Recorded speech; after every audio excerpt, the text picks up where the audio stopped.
The views expressed on the Nova Society are those of the panelists and guests and do not necessarily reflect the views or opinions of the Phoenix Research Institute or any institution which any panel member is associated. Welcome back to the Nova Society. I'm your host, Dr. Brooklyn Ann Weldon, and I'm here with my panel, your favorites and mine, Dr. Scott Gersher and Dr. Mark Bound, and today we are going to be discussing healthcare.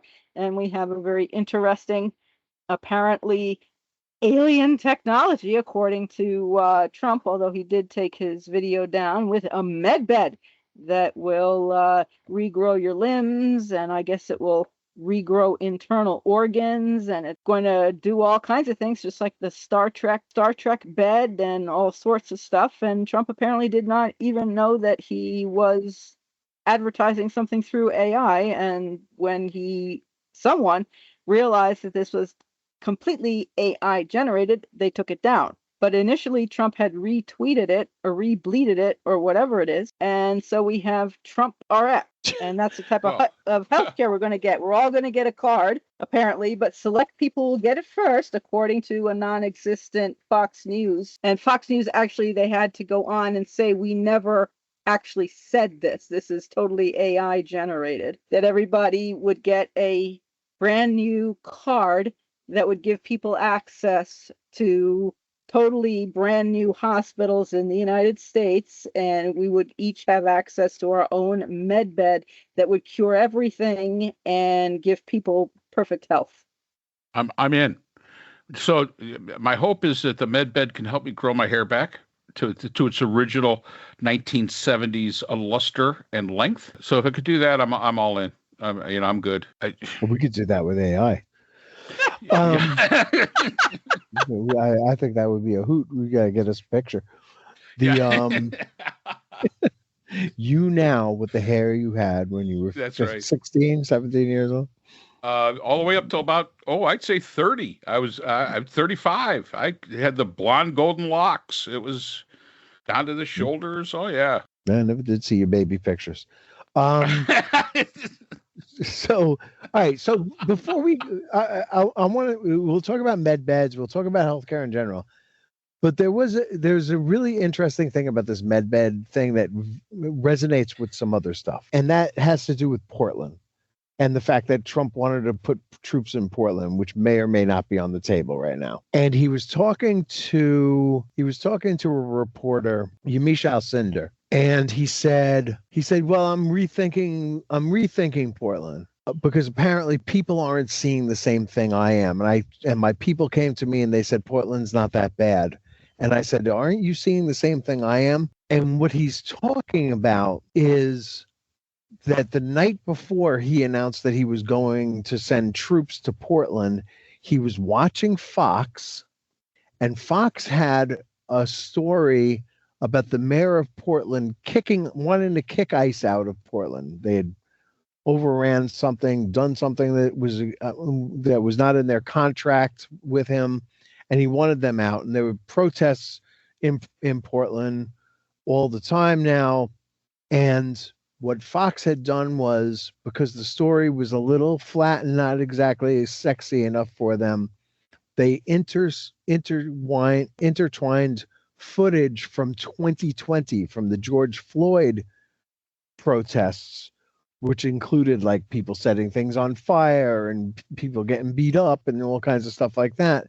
They embedded that footage into the current story about Portland, and apparently Trump saw it, I guess with his dim understanding of things, thought that was what was going on right now, and overreacted to it and decided to send the troops to Portland. He's still getting his information from Fox and from right-wing nut jobs on Twitter and stuff. And he's still getting his info. He has the greatest intelligence, or what it had been anyway at one time, the greatest intelligence factory in the world. And he's still relying on Fox and these other sources for his information that he's making decisions on.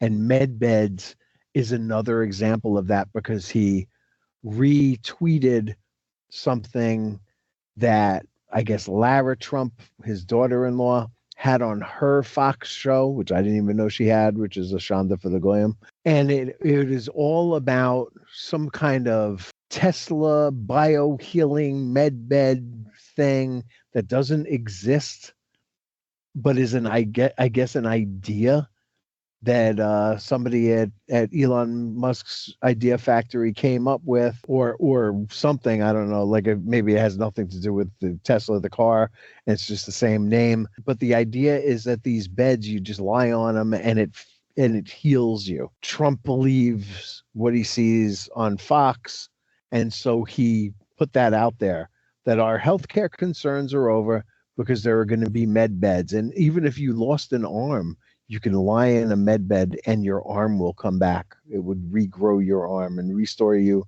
to health and full health and strength. Really, really bizarre stuff.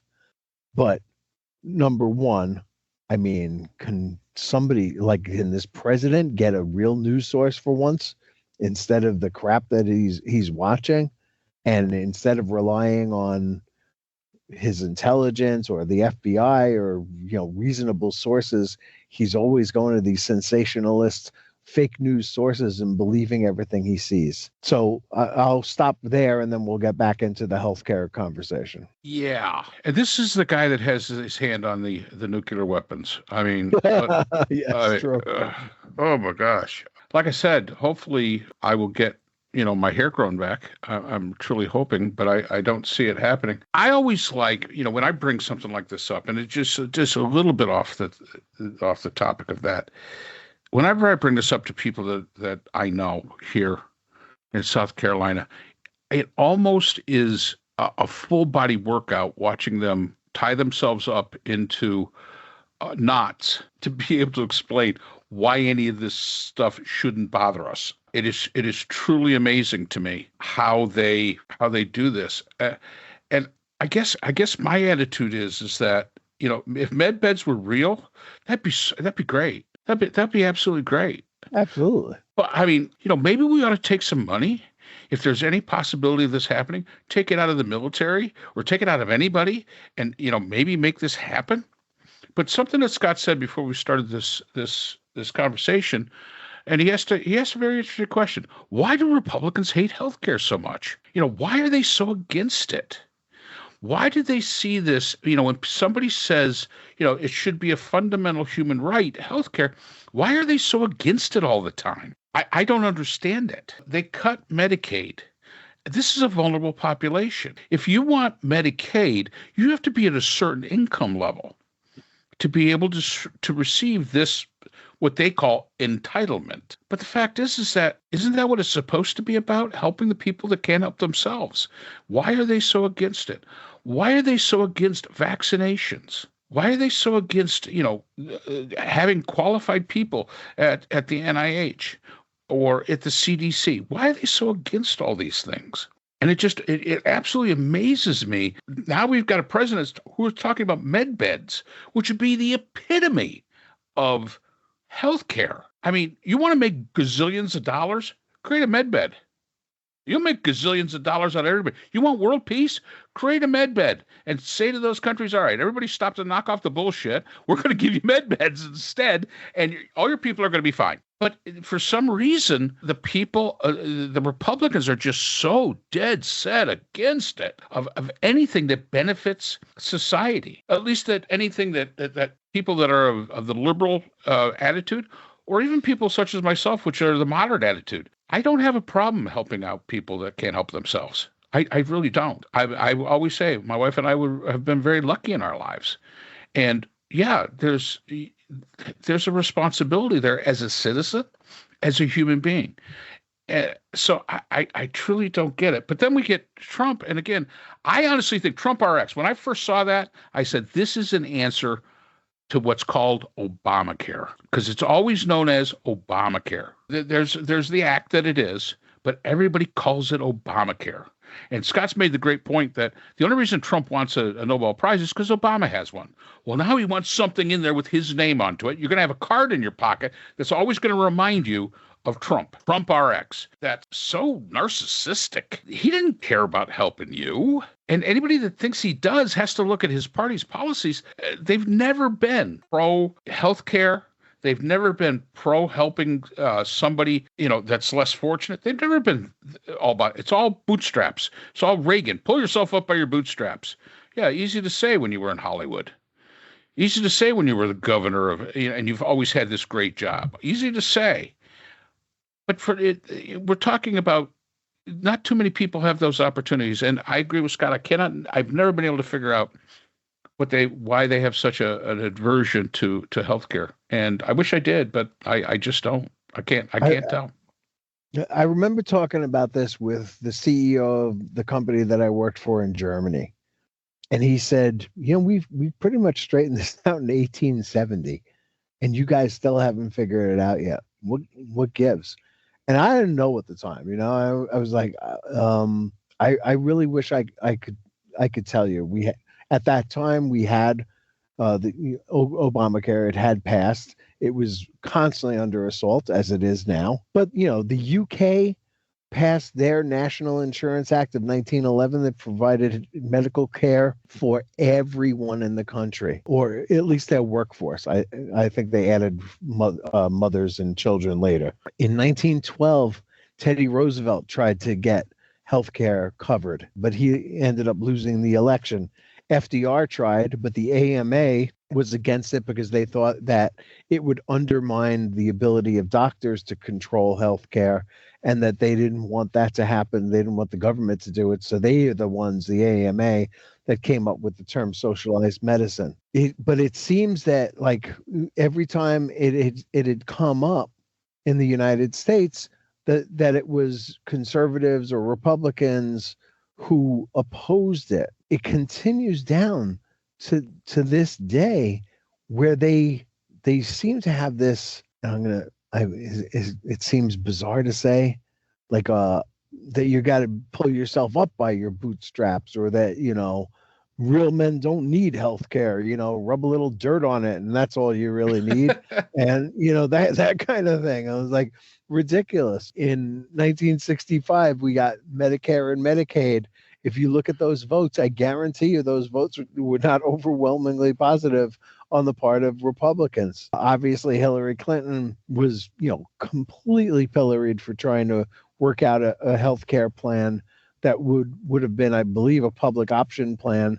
Bill Clinton lost the House because of that and declared the era of big government over, and so on and so forth. It's why Biden told Obama that passing the PPACA, or whatever it was originally called, was a big fucking deal, because it had been so antagonistic to Republicans that they never wanted to do it.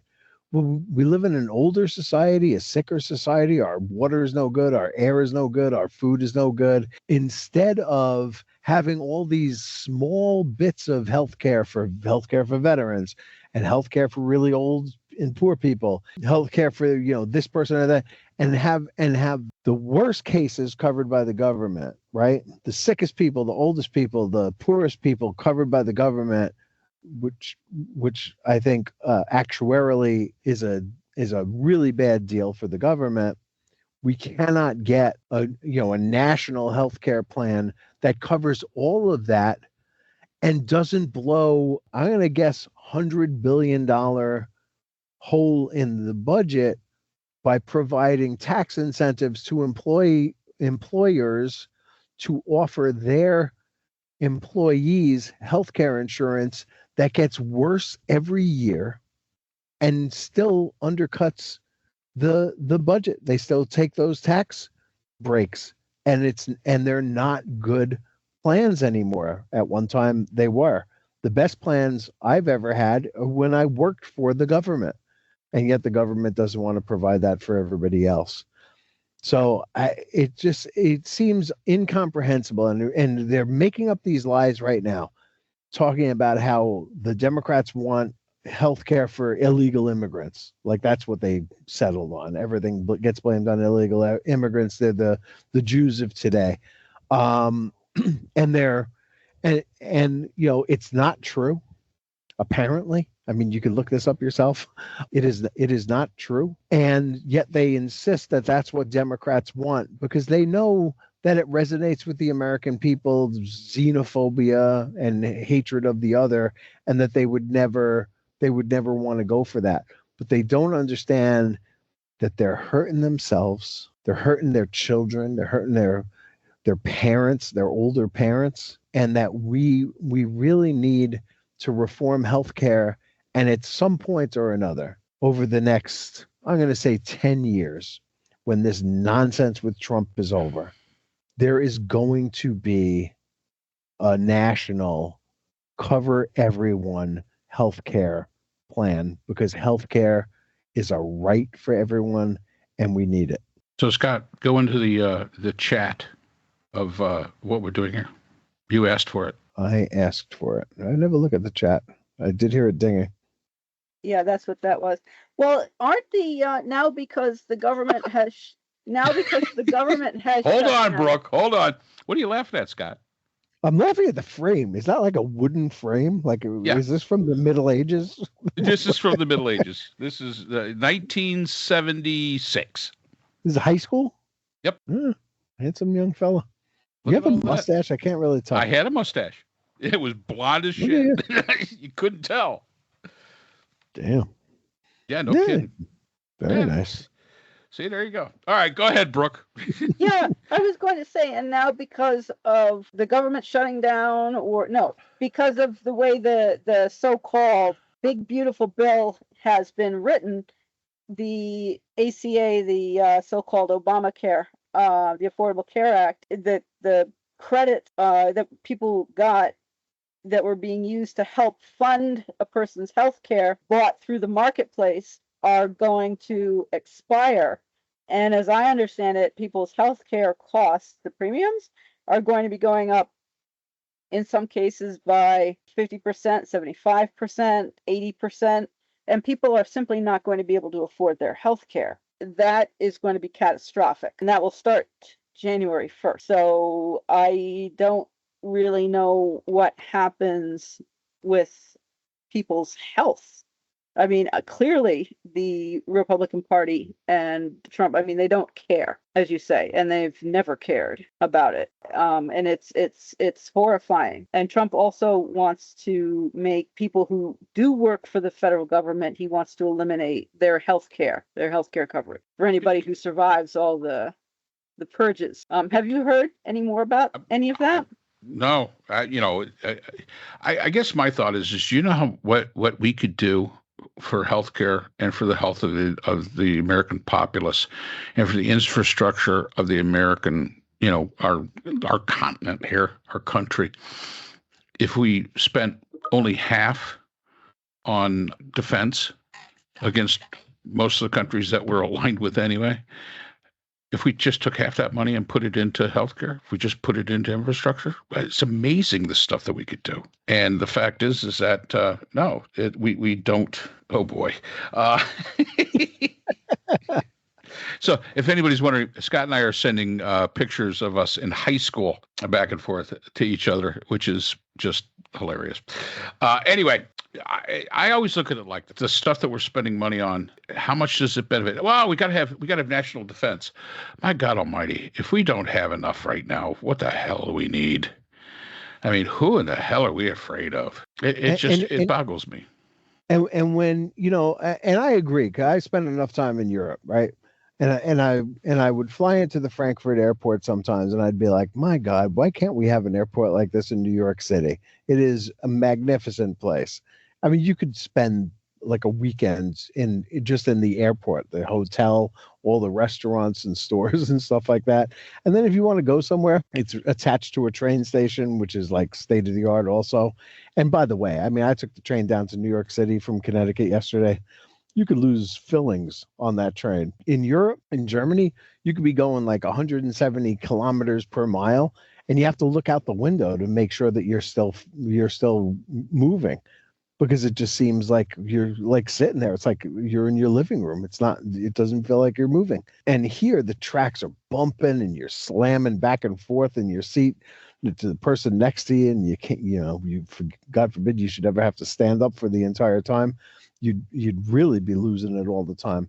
And then so when Trump says, we need to get NATO countries to contribute more to their healthcare, to their military. I agree with that, but only if it means that we could stop spending so much. But they're spending he wants them to spend 5%. We're going to spend 5%. 5% of our GDP is an enormous sum of money.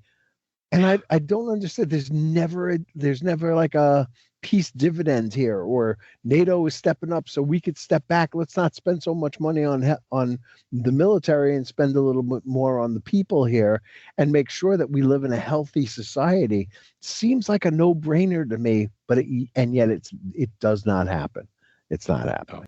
And it hasn't, we blame the Republicans an awful lot about this, but I'll tell you, the Democrats have done very little compared to what they could do. They've had the opportunity as well to be able to really make, advances in this. There's been times when they've had control of the House, the Senate, and the White House.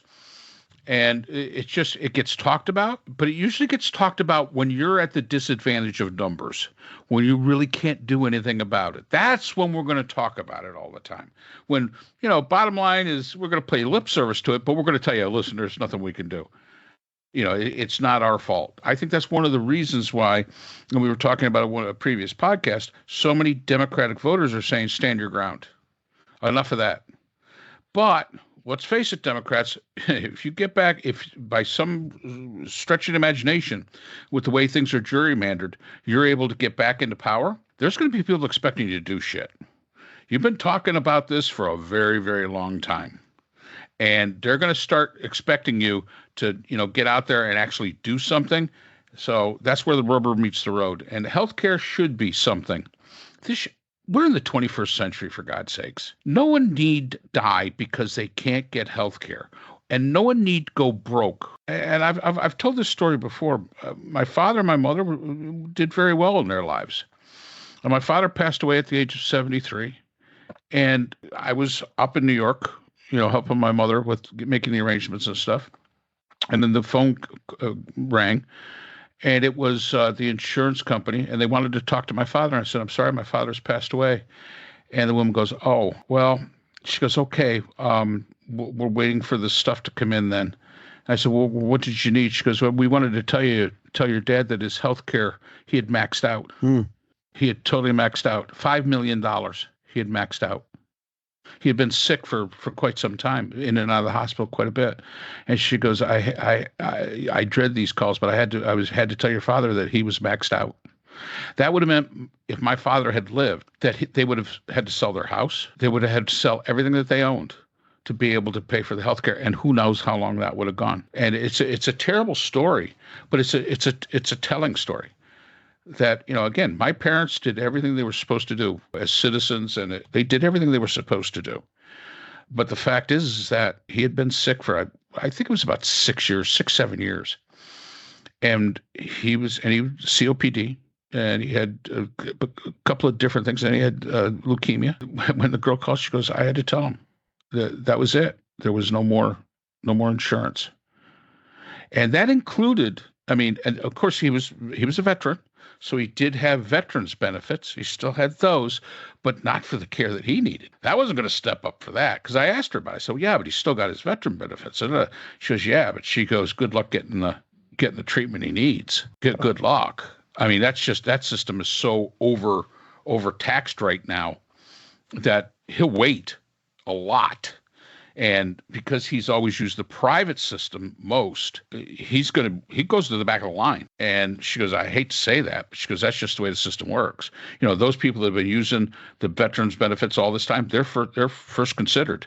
And your dad will be waiting 6, 8, 10 months before he gets in to see anybody. And I said, but he can't wait. We lived in the upstate of New York. They did at the time. And I said, where's the nearest veterans hospital? And she started naming them off, and they were all 2.5, 3 hours away. And I'm sitting there going, wow, this is what we're down to. Two people that built a life. They had been married 55 years. And it came right on down to the fact that because my dad got sick, almost financially destroyed them. And that should never happen to anyone. I'm sorry. It just should not. Not in this day and age, not in the United States of America. That's not what we're about. All right. Well, I think we answered that. Scott's got his Mets fans. Scott has shown me his picture from when he was in high school. I think those two girls he paid to kiss him on the cheek. I'm just saying. I just maybe not. Nope. So it was his two sisters. No. Go ahead, Brooke. Take us out. Alrighty, so thank you to everyone for listening to us. Speaking about Trump RX, and of course the whole MedBed thing is AI. There is no such thing. There are none of those are available to anybody anywhere because they are not real. Just a disclaimer there. And so we do thank you for listening. And if you're not yet subscribed on the platform of your choice, please do so. Subscribing is free, and we look forward to seeing you again next time on the Nova Society. The Nova Society is a production of Nova Society Media, a division of the Phoenix Research Institute. We'd like to thank our production partners, Buzzsprout, who hosts the Nova Society, Audacity, our editing partners, Apple iTunes, the largest source of podcasts and music on the internet, Spotify, the most popular platform for the Nova Society, and iHeartRadio, your source for all things music and podcasting. The Nova Society is available on all of these and other quality platforms listed in our description. We'd also like to thank all of our listeners. Without your support, the Nova Society would not be possible. If you have a question or comment, we can be reached at nova.society.podcast@gmail.com. So for Dr. Brooklyn Ann Weldon, Dr. Scott Gershwer, and all of our production partners here at the Nova Society, I'm Dr. Mark Bound. Remember, the true power in society is knowledge. Thanks for listening, and we will see you again next time. We'd like to thank our sponsor for this episode, BH Conflict Resolution Services, a full-service dispute resolution firm offering expert, cost-effective mediation services to couples, groups, and businesses. BHCRS can be reached at www.bhcrs.com.